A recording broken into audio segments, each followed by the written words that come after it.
Hi, welcome. Today we are going to talk about Procter & Gamble one-page memos. The concept for P&G one-page memos was introduced clear back in the 1940s by then CEO Richard Dupree. And the concept behind it was simple. He said, I can't understand difficult things, complicated things. I can only understand simple things that can be broken down into a step-by-step fashion. Then I can do something with it. And so the P&G memo became the codification tool within P&G in which everyone communicates. And so it's done in a way that is simple and easy to understand. And so everything is written in that way. And when I first got to P&G, my first day on the job, my brand manager says, hey, we've got a meeting coming up here this afternoon. Why don't you take notes and then turn in a summary memo? I said, okay, great. So I go to the meeting, take copious notes, write it up into a memo, turn it in, and Tuesday morning it's back on my desk with red ink all over it. Okay, so I fix it, turn it in, and Wednesday morning, it's back on my desk, more red ink all over it. And I'm looking at it and I'm going, wait a minute, I said the same thing that he's saying, he's just formatting it differently. Okay, so I fix it again, turn it in, Thursday morning, back again, fix it again, Friday morning, back again. And finally, Friday morning, I walked into his office and said, hey, I don't want to be the first guy ever fired in the first week for not being able to write a memo. And he just cracks up laughing and he goes, welcome to P&G. This is the firewalk that everybody has to go on, and we have a very particular way of writing within the company. And what I've been trying to teach you is a rudimentary way of getting to there. But you're going to go to school next week. You're going to go to Procter & Gamble University. You're going to learn how to write in P&G style. So don't sweat it. It's fine. Everybody has to do this little exercise. Okay. So I went to school, learned how to write it, and I've been using that format for my entire life. And I've been teaching it to the people that worked for me for my entire career. And I never realized the impact of it until really in 2017. And in 2017, in the spring, I went back to Los Angeles, and we had a reunion of all the people that I'd worked with at Disney. And the kid that was my first hire at Disney, his name was Gordon Ho, really sharp kid, MBA out of Stanford. And Gordon, I hadn't seen him in about 15 years. And he comes walking up to me and he says, hey, I never thanked you for teaching me how to write. It's been the most valuable and useful skill I ever learned in my career. And I thought, that's kind of an interesting way to start a conversation with somebody you haven't seen in 15 years. Wouldn't you say, hey, good to see you. You look old. But no, that's how he led. And so, I was thinking about that, and when I got back to Logan, I recounted that story to a gal by the name of Eliza Comer, who was then at the time the president of Huntsman Marketing Association. And she said, well, why don't you teach us how to write like that? And I said, I never thought of that, so okay, I guess I can. So I put together a class and taught the Huntsman Marketing Association students how to write in the P&G style. Eliza had scored an internship with Procter & Gamble, or with General Mills. She was the first General Mills intern out of Utah State. And so a few weeks later, she finds herself in Philadelphia, and first week on the job, she gets asked to write a memo. And so she wrote it in P&G one-page memo format. She turns it into the division president. The next morning, he calls her into his office and he says, that's the best written memo I've ever seen in my life. Would you please teach everyone else here how to write like that? And so here's this little intern 1 week onto the job, and she is now teaching the entire Philadelphia sales division of General Mills how to write in P&G one-page memo style. So I thought maybe we ought to start teaching it here. And so I incorporated it in 2018 into the Fundamentals of Marketing course and the MBA course that I teach. And so, the thing about it is it's clear and concise. And if you can learn to write in P&G style, you learn how to think.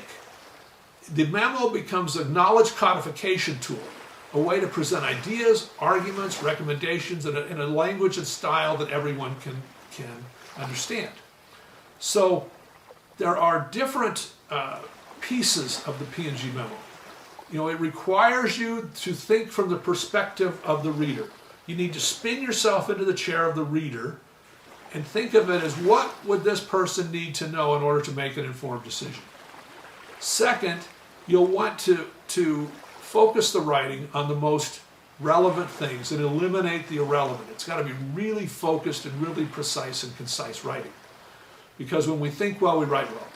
And this is just a tool to help us think well. Because, you know, in college, a lot of your professors do you a great disservice, in my opinion. They say, write a 5-page memo on this, or write a 5-page report. And I've read those 5-page reports. And the thinking goes up and down and all around and looks back. And I mean, it's not cohesive. You just blather onto a page for 5 pages in order to get up to the number of words. And so when we write in P&G memo style, we have to eliminate 90% of that. We can only communicate the most important things. And that's kind of the beauty of the memo. So we're going to talk about the different pieces of the memo, and then I've given you examples that you should look through and read through to see exactly how a P&G memo is formatted. But you always start the memo by addressing it to the person who, you know, it needs to make the decision maker. But you address it in a way where you use their initials and not their name. So their first initial and last name. So if someone was writing me a memo, they would address it to E. Schulz. Or if you know their middle initials, you would write it to E.D. Schulz, because Dean is my middle name. But you don't put the first name on there. And we do that for gender neutrality. Because you don't know, if you see E. Schulz, you don't know if that's Eric Schulz or Eliza Schulz or Edwina Schulz. Doesn't matter. It's E. Schulz. So we do that in a gender neutral kind of way. Then there's a subject line where you write subject, and here's what the memo's all about. Then you've got a opening paragraph. And in the opening paragraph, there should only be 2 to 3 sentences. And they're short, precise, and concise. The first sentence states the purpose of the memo. The second sentence says what you're asking for or what you're reporting. And the third sentence states the benefit to the company is going to receive from doing this. You know, when you write memos, you're typically only doing them for one of 2 purposes. Either you're asking for something or you're reporting something. And this format works really well for both of those objectives.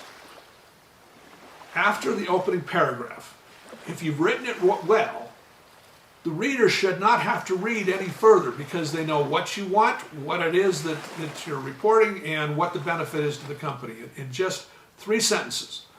But we're going to go ahead and finish the memo. The next section is called the background section.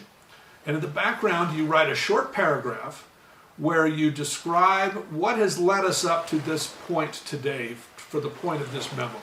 Because a lot of times, your senior management, they haven't been involved in the process. You know, they know that you're working on something, but they don't know what's been going on a day-to-day basis and what has led us to this point. So you want to quickly summarize the background as to you know, how we got to today and why we're doing this now. The next part of the memo is the most critical, and it is called either key benefits, key insights, key learnings. You can call it whatever you want as long as key is the first word. And key benefits, key insights, key learnings. And in this section, you get 3 bullet points that you can make that drive home either the key information or the recommendation. 3 things. You can't write 5, you can't write 10. 3. And the strategy behind that is that if you can't convince me with your best 3 shots, you're not going to convince me with 10. So you better be, your best 3 better be your best 3 punches coming out of the gate. So you're going to write those key benefits or key insights, 1, 2, and 3. You're going to bullet point them. You're going to number them. Look at the examples so you know exactly how to format those. But it needs to have an opening sentence with a bold and an underlined first sentence, and then a couple of more sentences of context. And then the final section is called Next Steps.